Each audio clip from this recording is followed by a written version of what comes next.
Om Om Om Sahana Bhavatu Sahano Bhunaktu Sahaviryam Karavavahai Tejasvinavadhitamastu Ma Vidvishavahai. Om Shanti Shanti Shanti. Om Om Narayanam Namaskritya Naram Chaiva Narottamam Devim Saraswatim Vyasam Tato Jayam Dirayet Samasta Janakalyani Niratam Karunamayam Namami Chinmayam Devam Sadgurum Brahmavidvaram Sadgurum Brahmavidvaram. Om Vyasaya Vishnurupaya Vyasarupaya Vishnave Namo Vai Brahmanidaye Vasishtaya Namo Namaha. Bole Shri Vedavyasa Bhagavan Ki Jai. Om Gam Ganapataye Namaha. Om Sam Saraswatyai Namaha. Om Gum Gurubhyo Namaha. Hari Om. So today's topic of Yaksha Prashna, the 12th episode, from questions 42 to 45, from the question and answer between Yaksha and Yudhishthira. So Yaksha is asking the question, Yaksha uvacha kim svideko vicharate jatakko jayate punaha kim svit himasya bhaishajyam kim svit apavanam mahat. Yudhishthira replies, Yudhishthira uvacha surya eko vicharate chandrama jayate punaha agnir himasya bhaishajyam bhumir apavanam mahat. So the four questions are, Kim Smith Ekaha Vicharate is a question. What is the thing that roams around alone? Suryaha Ekaha Vicharate. Surya, the sun, is that which roams alone. Vicharate is moves. The sun travels across the sky from morning till night, all alone. In the same way, whatever is endowed with prana, which is the power of the sun, also moves about alone. The king of the forest, the lion, very, very powerful, rich in prana shakti. Lion also moves about alone. So the self-confidence, the ego with full strength, is able to move about alone. The strength comes from Ishvara, prana. The sun follows dharma, its duty is assigned by Bhagavan, and it functions by radiating energy throughout the day. The sun does not know night. So we may think, how do we have night then? The sun is shining on the other side when the earth is, the part of the earth is facing away from the sun. The sun neither rises nor sets. It does not have any holiday. On a Sunday, the sun shines as bright as it does on other days. And the sun is also called the eye of the world. Jagat Chakshu, Jnana Chakshu, the eye that sees the whole world. The sun does not depend on anything else for its existence except the power of dharma and the power of Ishvara. In the same way, like the sun, when we stand by the power of dharma, the power of our duty, the power of our responsibility, then we too can stand alone in this world. There is a very beautiful line from Subramanya Bharatiya's poem, Achamillai, Achamillai, Achamenbadillaye. There is no fear, there is no fear, there is no fear at all. Even in what circumstances, there is no fear. இச்சகத்தில் உள்ளோர் எல்லாம் எதிர்த்து நின்ற போதிலும் அச்சமில்லை அச்சமில்லை அச்சம் என்பதில்லையே. In this whole world, if all the people of the world gather together also and stand against me, there is no fear, there is no fear, there is no fear. For the one who has got just his duty and responsibility to discharge in the world, for the one who works only for the welfare of the world, there is no reason to fear. When we work selflessly in this world, for the world, the tremendous flow of positive energy will make the world work with us in tandem. The world will be syncing with us. Will be in sync with us when we work for the welfare of the world without any ulterior or selfish motive, without any other agenda other than wealth, other than serving the world. There is no fear, and when there is no fear, we are alone. We can be alone. Fear comes only when there is the question of duality. Dvayat bhayam bhavati. When there is no fear, it means there is no aloneness. There is no otherness. Everything is only one. This question also, it has a gross meaning, it has a subtle meaning. The gross meaning always refers to the prana and the body, whereas the subtle meaning refers to the self. The sun here refers to Atma. Sun is also called Atma Karakan. Even when it is reflecting in the body, the self, and looking as if it's experiencing the world through the body, it is not conditioned by the senses, it is not conditioned by the body, it is not conditioned by the mind and by the intellect. The next question is, Jataha kaha jayate punaha. Having born once, what is born again and again? Chandrama jayate punaha. The gross answer refers to the moon. What is it that is born once and then it is born again and again? The moon is born once, but every time the moon is born on the first day of the month, Prathama, and every day it waxes and then becomes a full moon, and from the 15th day onwards of Purnima, it begins to wane and it becomes Amavasya. So the moon is already there in the sky, but we cannot see the moon because the moon is born again with the light of the sun. Jataha kaha jayate punaha. The Vedas said, Chandrama manaso jataha. The moon arises from the mind.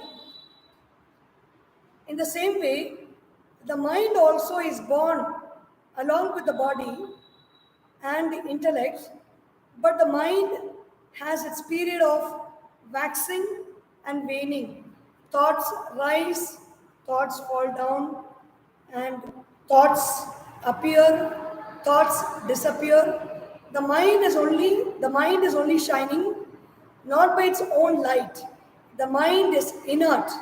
But how does the mind look like as if it's alive and dynamic? It shines with the light of the self, of the consciousness. The light of consciousness, the light of self is reflected in the mind, and the mind shines with that reflected light. Kimsvit himasya bhaishajyam. What is the medicine for snow? Or what is the medicine for cold weather? What is the medicine for very foggy conditions? Agnihi himasya bhaishajyam. We know that when there is cold weather, when there is snow, the sun shines brightly, or the earth moves to the center of the equator, or to the equatorial region, the sun shines upon, the snow begins to melt. So, fire is the medicine for the condition of snow. In the same way, in our mind also, there are snowy conditions or foggy conditions. It is called tamas. Fog means moha or a delusory state of mind when the thoughts gather together and the thoughts are deluding. When the prana or the life force sees through the deluded thoughts, it is having a very deluded perception of this world. So, how does that delusion go away? With the fire of jnana, with the fire of knowledge. When we raise the fire of knowledge in us, when we raise the fire of truth in us, when we raise the fire of consciousness in us, automatically the fog of delusion melts away. That is how Arjuna, in chapter 1 of the Bhagavad Gita, he was feeling so sorrowful. We feel miserable in gloomy conditions of weather also. In the same way, in gloomy conditions of mind, dark conditions of mind, in foggy conditions of mind, we are not able to see clearly. When we don't see clearly, we feel very miserable. The greatest difficulty for the mind is to be in a state of ignorance. We don't like to not know something. When two people are talking some secret near us, we feel very bad when we don't know what they're talking about. We make a lot of effort to really peep into or hear into the conversation and see what they are talking about.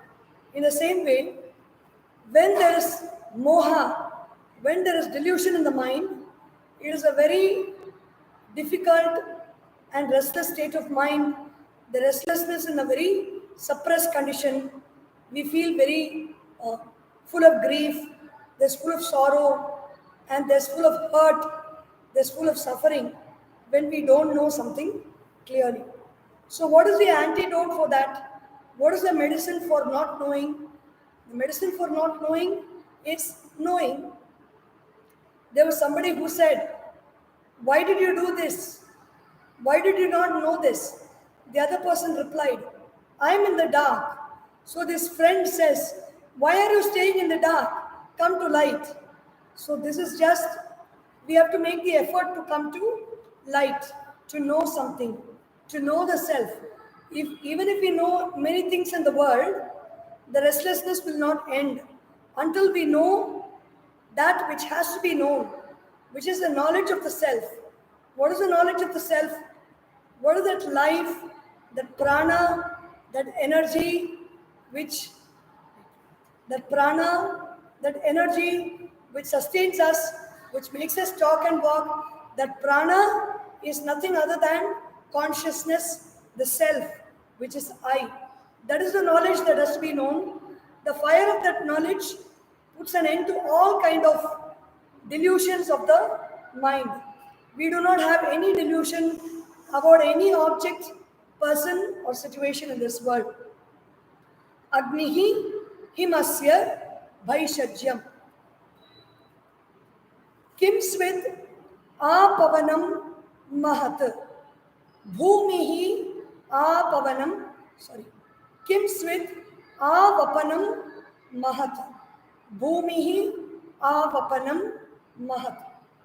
What is the great vessel in this whole universe?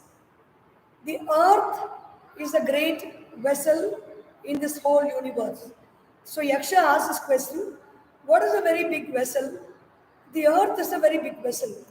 This earth vessel is a very curiously shaped vessel. It is a complete and round vessel. Every vessel has a hole in it.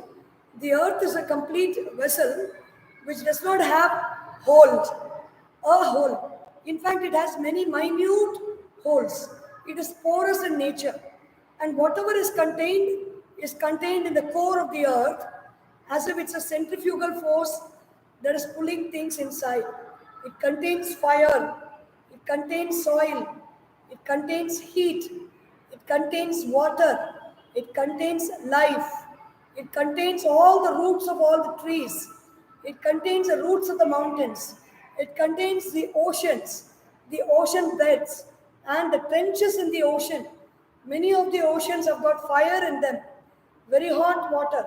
It contains all the hot springs. It contains all the rivers. It contains all the minerals. It contains all the riches. It contains the footfall of all human beings, of all animals.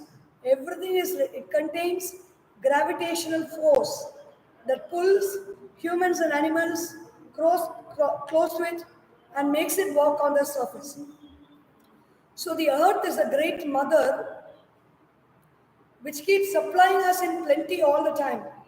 We will just put one seed, the earth brings forth a tree with countless of fruits, countless of seeds that are going on reproducing over lifetimes together, over many 100 years together. The tree continues to live. Some trees are even thousands of years old. So the earth knows only the language of plenty. The earth knows the language of abundance. So the earth is something that we need to revere, we need to love, we need to think about, we need to contemplate on, we need to meditate on the earth. Because the earth is what that is holding us together with it. It holds us as long as our vasanas are very heavy and the vasanas need to be dissolved. The vasanas or thought impressions. As long as they need to go, this earth will be holding us on. When we take the opportunity of being on earth and doing all tapasya, doing a lot of service to society, speaking kind words, thinking good thoughts while on the earth, doing good actions, then through that process, our vasanas are dissolved, and then the earth lets us go into space, into the skies, never to return here again. So the earth holds us together with the only core idea of purifying us. So the faster we realize that and work on the purification of our mind, the earth will release us from its hold. In the same way, the body is the earth. The body is made up of 5 elements which are contained in the earth. And the body is holding the individual ego together with the mind, intellect, manas, buddhi, and chitta.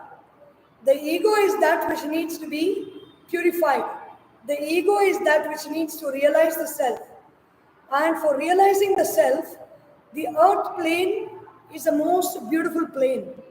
Many of these hypnotherapists who have done past life regressions into past lives, what do they say? What is the difference between the other worlds and the earth? In the other worlds, we are just learning, and like in any classroom, everybody is equal in the same classroom. So we learn in the classroom, we learn particular subjects in the other world, whatever subjects of our choice we really love. But whatever we learn, we need a sparring arena to practice. Even if the person who is learning karate or kung fu or boxing, they may learn with other students in the class, but they need a boxing ring to test their skills. They will not be able to test it with other classmates or the teacher together in the class. They need a real match practice session where they can test. So the other person will really be the opponent. Here in the earth, we will have real opponents to fight with, to test our strengths, to test our qualities, to purify our mind. We will have real opponents to fight with. And so that is the facility that the earth provides. So even if we sit in a science experiment class, and we learn from the teacher, we really need to go to the science lab where there are different equipment, there are different situations, and there are different people who show us how to do the experiment and allow us to do the experiment and find out for ourselves what is the result of the experiment and gain the knowledge. In the same way, the earth is a school, the earth is a university, the earth is a workshop, whatever we may think it is, to help us hone our skills, perfect our skills, hone our knowledge, purify our mind. Kim Smith, Avapanam Mahat Bhumi Avapanam Mahat. So these 4 questions here relate to the sun or the self. The sun goes alone, the self goes alone. The moon and the mind. The moon is born twice. It is existing already, and then every time when it waxes and wanes, it is born again and it dies. In the same way, the mind is also born, the mind also dies. There are many different states of it keeps being born and it keeps dying all the time. Kim Smith, Himasya Bhaishaja. The third question is about the medicine for snow. The medicine to cure snow or the medicine to cure coldness, cold weather is fire. In the same way, the medicine to cure the frozen state of mind, which is called tamas, is rajas, the light of knowledge, the bright light, shining knowledge of sattva manifesting as rajas in our mind. Kim Smith, Avapanam Mahat Bhumihi Avapanam Mahat. So the greatest vessel is this earth. This vessel, as I said, is an outwardly turned vessel. All vessels are inwardly turned. Bhumi is a vessel that is turned outside in all directions, and it is a vessel that holds from outside. It is the vessel that gives from outside and not from inside. In the same way, this body is a vessel which holds from outside, which holds from inside. It holds a mind, it holds prana, it holds consciousness, it holds everything in this universe that we need to function on this earth is being held together by the body. So today we have seen these 4 questions. We will just contemplate on the Yaksha Prashna. The purpose for which we study Yaksha Prashna is anything from the Mahabharata, from the Ramayana or Bhagavatam that we study. The moments that we listen to it, there is a transaction that's happening. The perception, the reaction, perception, reaction, and the knowledge. Here there is perception, there is knowledge coming in. The knowledge coming in is invoking the knowledge from within, and the only reaction that is happening is a silent reaction of listening. So we are not creating any new karma. Whenever something is coming into our system, something is cleared and it goes out of us in the most quiet manner, in silence. So what is coming in through the sound, through the words of the Yaksha Prashna, knowledge is coming in. When knowledge comes in, we saw that knowledge is heat, knowledge is light. When the light of knowledge pours in into our system, it is clearing the impressions. It goes and fills up all the vasana impressions, like the pocks on the moon surface, the depressions on the moon surface. In the same way, all our vasanas, all our thought impressions, the energy impressions, the mind impressions that are caused in the energy body are staying like depressions in our spiritual being, in our subtle body. And when the rain of knowledge pours in, just like all the pockmarks on the earth are covered with water when it rains heavily and it floods. When water is flooding, all the depressions, everything is washed away. In the same way, when the waters of knowledge flow in, when the light of knowledge flows in, all the curvaceous depressions of vasanas are removed and the inner being is purified. So, in the Bhagavatam also, how much ever we study the Shastras, we do yajnas, we do homa, we keep chanting, we do tirtha kshetra atanam, then we do dana, everything purifies the mind a little bit, a little bit, a little bit. But what is the total purifier of the mind? What purifies the mind completely? Kalau Keshava Kirtanat. By chanting the name of Bhagavan in Kali Yuga, that is the only way by which we can purify the mind. So we have listened to this Yaksha Prashna today. We will complete it by singing the name of the Lord. So today is Tuesday, maybe the day for Durga or Subramanya. We will chant the name of Durga.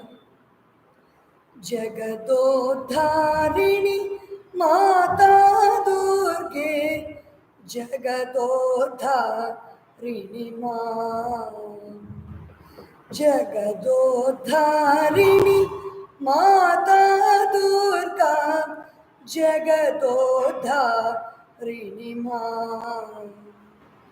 Jago, jago mam, jago, jago mam, jago, jago ma janani, Jaya Gauri Devi, Rana Chaldi Devi, He Shivaramani, jago mam, He Shivaramani, jago mam.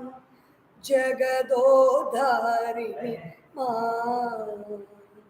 Jagadodharini Mata Durga, Jagadodharini Ma. Jago, jago mam, jago, jago mam, jago, jago ma janani, jago, jago ma janani. बोले श्री सद्गुरुनाथ महाराज की जय, श्री दुर्गा माता की जय। हर नमः पार्वती पतये, हर हर महादेव। ओम सर्वेषां स्वस्तिर्भवतु, सर्वेषां शान्तिर्भवतु, सर्वेषां पूर्णं भवतु, सर्वेषां मङ्गलं भवतु, सर्वे भवन्तु सुखिनः, सर्वे सन्तु निरामयाः, सर्वे भद्राणि पश्यन्तु, मा कश्चित् दुःखभाग् भवेत्। ॐ असतो मा सद्गमय, तमसोर्मा ज्योतिर्गमय, मृत्योर्मा अमृतं गमय। ॐ पूर्णमदः पूर्णमिदं पूर्णात् पूर्णमुदच्यते, पूर्णस्य पूर्णमादाय पूर्णमेवावशिष्यते। ओम शांति शांति शांतिः। हरिः ओम। श्री गुरुभ्यो नमः। हरिः ओम। बोलिए श्री सद्गुरुनाथ महाराज की जय। हरि ओम।